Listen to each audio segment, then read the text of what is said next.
సంగారెడ్డి జిల్లా పటాన్చెరు నియోజకవర్గం రామచంద్రపురం బిహెచ్ఎల్ విశ్వకర్మ దేవాలయంలో విశ్వకర్మ జయంతి మహోత్సవాలను ఘనంగా నిర్వహించారు. నియోజకవర్గ విశ్వకర్మ ఐక్య సంఘం అధ్యక్షుడు కృష్ణమూర్తి సునందాచారి ఆధ్వర్యంలో ఈ వేడుకలు జరిగాయి. ఈ సందర్భంగా కృష్ణమూర్తి సునందాచారి మాట్లాడుతూ సమాజ నిర్మాణంలో శ్రామికుల పాత్ర అపూర్వమని కొనియాడారు. శ్రమజీవుల దేవుడైన విశ్వకర్మ మహర్షి ఆరాధనతో సమాజం సృష్టి శక్తిని పొందుతుందని పేర్కొన్నారు. శ్రామికుల కృషి వల్లే దేశం అభివృద్ధి దిశగా ముందుకు సాగుతుందని ఆయన అన్నారు. ఆ పండుగ సందర్భంగా శ్రామిక కుటుంబాలందరికీ ఆయన హృదయపూర్వకంగా శుభాకాంక్షలు తెలిపారు. విశ్వకర్మ జయంతి అనే రోజు వచ్చిందని ప్రధాని నరేంద్ర మోడీ పుట్టినరోజును కూడా ఈ సందర్భంగా ప్రత్యేకంగా జరుపుకున్నారు. ప్రధాని మోడీకి ప్రత్యేక శుభాకాంక్షలు తెలియజేశారు.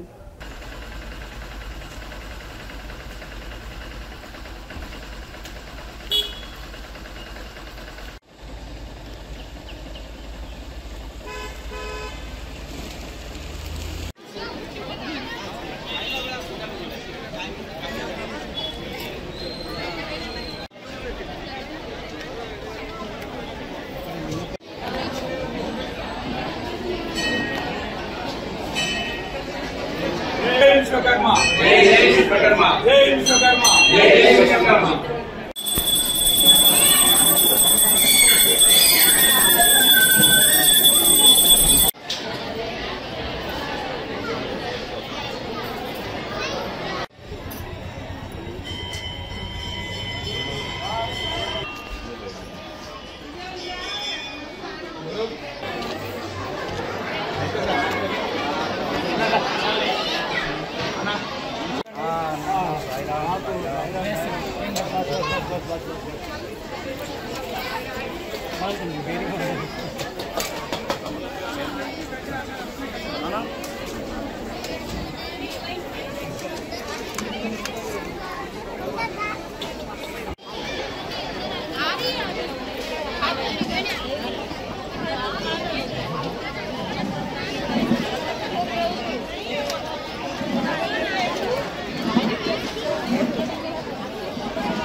జై విశ్వకర్మ జై విశ్వకర్మ।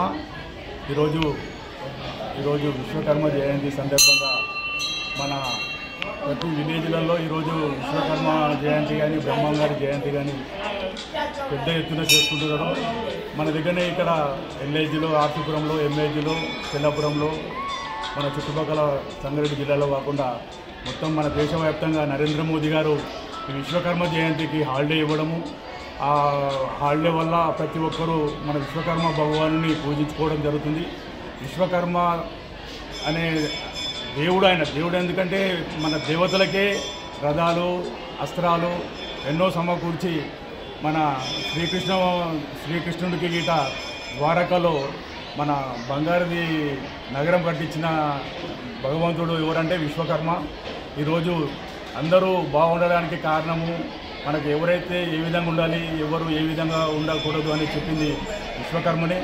మంచి చేసిన వాళ్ళకి మంచి జరుగుతుంది, చెడు చేసిన వాళ్ళకి చెడు జరుగుతుంది అనేది ఏ విధంగా అవుతుందో భగవంతుని పూజించిన వాళ్ళు ప్రతి ఒక్కరూ ఈరోజు కాకపోతే రేపు కాకపోతే ఎల్లుండి మంచిగా అష్టాశ్చర్యాలతో, ధనధాన్యంతో, డబ్బులతోని, ఆరోగ్యాలతో, సుఖ సంతోషాలతో ఉంటారని ఆ రోజు నుంచే మనకు పెద్దలు నేర్పించారు. కాబట్టి ప్రతి ఒక్కరూ టైం తీసుకొని ఏ దేవాలయానికి వెళ్తున్నామో కాదు, మనము అందరూ బాగుండాలి, అందులో మనం ఉండాలి అనే ఆలోచనతో ఈరోజు ప్రతి ఒక్క హిందువు ప్రతి ఒక్క గుడికి, ఎందుకంటే మనకు 33 కోట్ల దేవతలు కాబట్టి అందరం వెళ్తాము.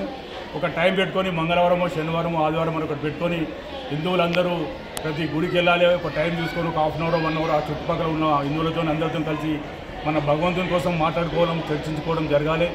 అప్పుడే మన సనాతన ధర్మానికి మన పెద్దలందరూ ఏదైతే ఇప్పటిదాకా చేసుకుంటూ వచ్చో దానికి మనం మోక్షం చేసినట్టు అవుతాం. కాబట్టి అది అందరి ధర్మం, అది మన కర్తవ్యం, మనం చేయాలని ఈ విశ్వకర్మ టెంపుల్ నుంచి మేము దేవుని దగ్గర నుంచి అందరినీ కోరుకోవడం జరుగుతుంది.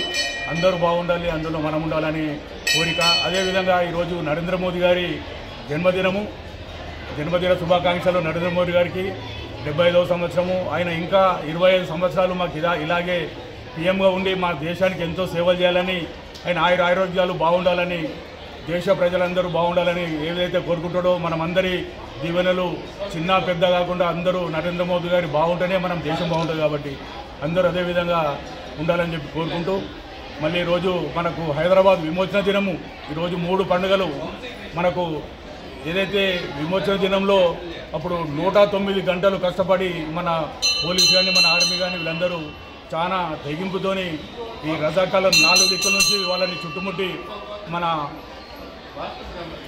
హైదరాబాద్ని విమోచన నుంచి మనకు ఇవ్వడం జరిగింది. కాబట్టి మనకు పటేల్ గారికి రుణపడి ఉంటాము. ఇండియాలో మనకు కలపడం జరిగింది కాబట్టి అది మినిమం 4 రోజుల సగం దినంలో అయ్యింది. అది ఎవరితో కాదు. అప్పటికే ఎంతోమంది హిందువులని మహిళలని ఇక చెప్పాలంటే చాలా వివక్షకు గురి చేసిన రోజులు అవి. మనం ఈరోజు స్వచ్ఛందంగా బాగుంటున్నాం కాబట్టి రేపు మనము అట్లాంటి రోజులు రావద్దంటే ఈరోజు మనం అందరం కలిసిమెలిసి ఒకరికి ప్రాబ్లం ఉంటే ఒకరు, మనం అందరము ఒక్కరికి కష్టం ఉన్నా ఒకరు నేను ఉన్నా అని చెప్పి వస్తేనే మళ్ళీ అట్లాంటి రోజులు రావని నేను ప్రతి ఒక్క మన 145 కోట్ల జనాలని అందరినీ మన భారతదేశంలో ఉన్న వారిని అందరినీ కోరుకుంటున్నా. ఐక్యమత్యమే మహాబలము, అందరం కలిసి ఉండాలని భగవంతుని కోరుకుంటూ ఇలా విశ్వకర్మ జయంతి సందర్భంగా ఈ అవకాశం వచ్చిన నాకు అందరికీ ధన్యవాదాలు తెలుపుతున్నా. ప్రతి ఒక్కరూ గుడులలోకి వెళ్ళాలి, టైం తీసుకోవాలి. టైం లేదంటే ఎవరికి టైం ఉండదు. మినిమం మనం గుడికి వెళ్ళమంటే 1 గంటనో 2 గంటలో అందరూ నా హిందూ బంధువులు అందరూ టైం తీసుకొని మీరు ఎవరైతే మన హిందువులకు ముంగటుండి నడిపిస్తున్నారో మీరు వాళ్ళని గెలిపించుకోవాలి. వాళ్ళతోనే మనకు రేపు దేశం ఉంటుంది. కాబట్టి ఇలా 10-14 స్థానంలో ఉన్న మన దేశం ఇలా 4వ స్థానానికి వచ్చింది. అదేవిధంగా ఇలా నరేంద్ర మోదీ గారి ప్రభుత్వం ఇంకో 20-25 ఏళ్ళు ఉంటే మనము మొదటి స్థానం కోసము మన గురువు స్థానంలో వస్తాం. కాబట్టి ప్రతి ఒక్కరూ ఆలోచన చేసి కుల మతాలకు అతీతంగా ప్రతి ఒక్కరూ ఈ అవకాశాన్ని వినియోగించుకొని మన దేశాన్ని ముందుకు నడిపించాలని ప్రతి ఒక్కరిని కోరుకుంటున్నా. ఈ అవకాశం వచ్చినందుకు విశ్వకర్మ భగవానికి, బ్రహ్మం గారికి, మన పోతులేరు వీరబ్రహ్మేంద్ర స్వాముల వారికి, అమ్మవారికి అందరికీ ధన్యవాదాలు తెలుపుతున్నా. అందరూ ఆయురారోగ్యంగా ఉండాలి, మనం అందరం బాగుండాలని కోరుకుంటూ జై విశ్వకర్మ.